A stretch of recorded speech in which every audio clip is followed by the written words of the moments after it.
ಎಲ್ಲರಿಗೂ ನಮಸ್ಕಾರ. Kitchen recipes Mangalore ಚಾನಲ್ಗೆ ಮತ್ತೊಮ್ಮೆ ಸ್ವಾಗತ. ಇವತ್ತಿನ ವಿಡಿಯೋದಲ್ಲಿ ಸುಲಭವಾಗಿ ಮಾಡುವ ತುಂಬ ರುಚಿಯಾದ ಮೊಟ್ಟೆ ಬಿರಿಯಾನಿ ಮಾಡಿ ತೋರಿಸ್ತಾ ಇದ್ದೇನೆ. ಬನ್ನಿ ಮಾಡುವ ವಿಧಾನ ನೋಡುವ. ಮೊದಲಿಗೆ ಇಲ್ಲಿ 1 ಲೋಟ ಬಾಸ್ಮತಿ ರೈಸ್ ತಗೊಂಡಿದ್ದೇನೆ, ಅಂದರೆ ಸುಮಾರು 1/4 kg ಇದೆ. ಇದನ್ನು 3 ಸಲ ನೀರಿನಲ್ಲಿ ಚೆನ್ನಾಗಿ ತೊಳೆದು ರೈಸ್ ಮುಳುಗುವಷ್ಟು ನೀರು ಹಾಕಿ 15 ನಿಮಿಷದಿಂದ 30 ನಿಮಿಷದವರೆಗೆ ನೆನೆಯಲು ಬಿಡಬೇಕು. 6 ಮೊಟ್ಟೆಗಳನ್ನು ಬೇಯಿಸಿ ಸಿಪ್ಪೆ ತೆಗೆದಿಟ್ಟಿದ್ದೇನೆ.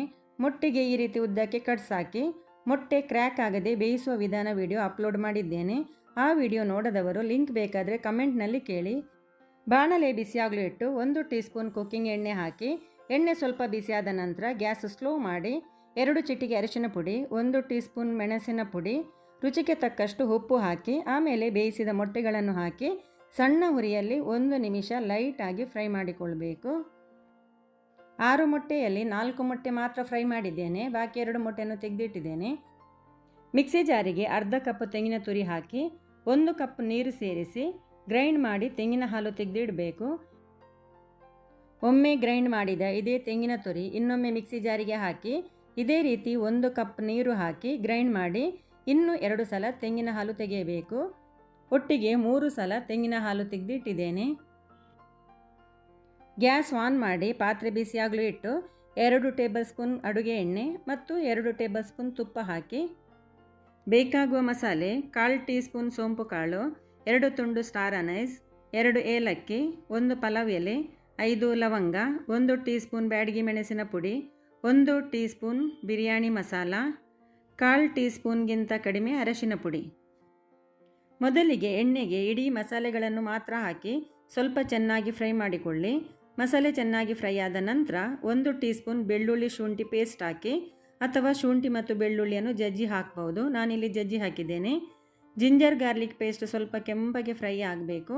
1 ನಿಮಿಷದ ನಂತರ ಕಟ್ ಮಾಡಿದ ಮೀಡಿಯಂ ಸೈಜ್ 2 ಈರುಳ್ಳಿ ಹಾಕಿ ಈರುಳ್ಳಿ ಚೆನ್ನಾಗಿ ಕೆಂಪಗೆ ಫ್ರೈ ಆಗುವವರೆಗೆ ಫ್ರೈ ಮಾಡಿಕೊಳ್ಬೇಕು. ಈರುಳ್ಳಿ ಕೆಂಪಗೆ ಆಗ್ತಾ ಬರುವಾಗ ಈ ಪಲಾವ್ ಎಲೆಯನ್ನು ನಾನು ತೆಗಿತಾ ಇದ್ದೇನೆ, ಬೇಕಾದರೆ ನಿಮಗೆ ಇಡ್ಬೋದು.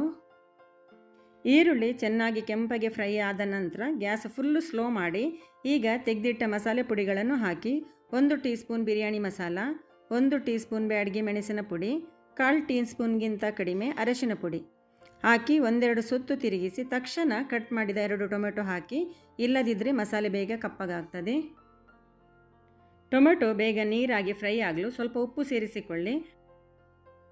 ಟೊಮೆಟೊ ಸ್ವಲ್ಪ ಫ್ರೈ ಆಗ್ತಾ ಬರುವಾಗ ಕಟ್ ಮಾಡಿದ 2 ಕಾಯಿಮೆಣಸು ಸೇರಿಸಿ. ಈಗ ನೋಡಿ ಟೊಮೆಟೊ ಚೆನ್ನಾಗಿ ನೀರಾಗಿ ಎಣ್ಣೆ ಬಿಟ್ಟು ಬಂದಿದೆ.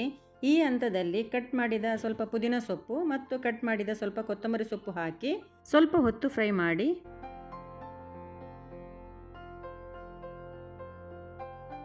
ಆರು ಮೊಟ್ಟೆಯಲ್ಲಿ 4 ಮೊಟ್ಟೆ ಮೊದಲೇ ಫ್ರೈ ಮಾಡಿ ಇಟ್ಟಿದ್ದೇವೆ.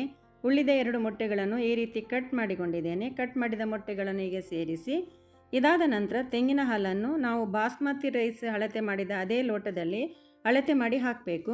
1 ಲೋಟ ರೈಸ್ ಹಾಕಿದ್ದೇವೆ, ಹಾಗಾಗಿ ತೆಂಗಿನ ಹಾಲು ಕಡಿಮೆ ಆದರೆ ಅದಕ್ಕೆ ನೀರು ಸೇರಿಸಿ ಒಟ್ಟಿಗೆ 2.5 ಲೋಟ ಹಾಕಬೇಕು. ಒಟ್ಟಿಗೆ ಇಲ್ಲಿ 2.5 ಲೋಟದಷ್ಟು ಹಾಕಿದ್ದೇನೆ. ಈಗ ಇದಕ್ಕೆ ರುಚಿಗೆ ತಕ್ಕಷ್ಟು ಉಪ್ಪನ್ನು ಸೇರಿಸಿ ಹಾಗೆ ಇದಕ್ಕೆ ಅರ್ಧ ಲಿಂಬೆ ರಸವನ್ನು ಸೇರಿಸಿಕೊಳ್ಬೇಕು. ಒಂದು ಸಲ ಚೆನ್ನಾಗಿ ಮಿಕ್ಸ್ ಮಾಡಿ ಅರ್ಧ ಮುಚ್ಚಳ ಮುಚ್ಚಿ ಇದನ್ನು ಕುದಿ ಬರಲು ಬಿಡಿ. ನೆನೆಸಿದ ಬಾಸ್ಮತಿ ರೈಸಲ್ಲಿರುವ ನೀರನ್ನು ಚೆನ್ನಾಗಿ ಬಸಿದು ತೆಗೆದಿಡಿ. ಈಗ ನೋಡಿ ಇದು ಚೆನ್ನಾಗಿ ಕುದಿ ಬಂದಿದೆ. ಈಗ ಇದಕ್ಕೆ ಬಾಸ್ಮತಿ ರೈಸ್ ಸೇರಿಸಿ ಒಂದು ಸಲ ಚೆನ್ನಾಗಿ ಮಿಕ್ಸ್ ಮಾಡಿ ಉಪ್ಪು ಸರಿ ಇದೆ ಅಂತ ಚೆಕ್ ಮಾಡಿ ಅರ್ಧ ಮುಚ್ಚಳ ಮುಚ್ಚಿ ಇದನ್ನು ಬೇಯಿಸಿಕೊಳ್ಳಿ. 3 ನಿಮಿಷದ ನಂತರ ಮುಚ್ಚಳ ತೆಗೆದು ಒಂದು ಸಲ ಮಿಕ್ಸ್ ಮಾಡಿ ಗ್ಯಾಸ್ ಮೀಡಿಯಂ ಉರಿಯಲ್ಲೇ ಇರಲಿ, ಫಾಸ್ಟ್ ಇಡೋದು ಬೇಡ.